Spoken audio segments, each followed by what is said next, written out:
أعوذ بالله من الشيطان الرجيم بسم الله الرحمن الرحيم الحمد لله رب العالمين الرحمن الرحيم مالك يوم الدين إياك نعبد وإياك نستعين اهدنا الصراط المستقيم صراط الذين أنعمت عليهم غير المغضوب عليهم ولا الضالين آمين بسم الله الرحمن الرحيم ألم نشرح لك صدرك ووضعنا عنك وزرك الذي أنقض ظهرك ورفعنا لك ذكرك فإن مع العسر يسرا إن مع العسر يسرا فإذا فرغت فانصب وإلى ربك فارغب بسم الله الرحمن الرحيم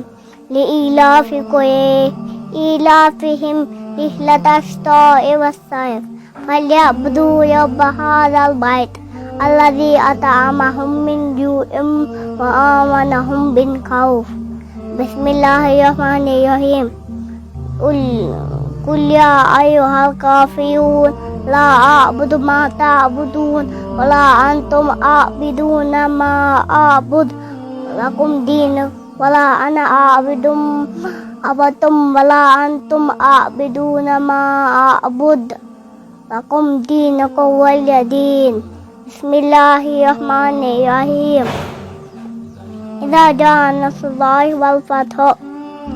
ورأيت الناس يدخلون في دين الله أفواجا فسبح بحمد ربك واستغفر إنه كان توابا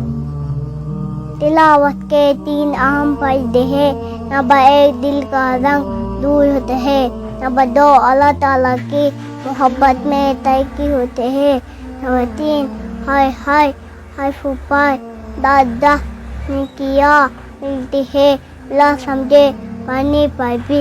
अगर कोई देखा है कि बिना समझे पढ़ने से क्या फायदा तो वह बददीन है या जाहिल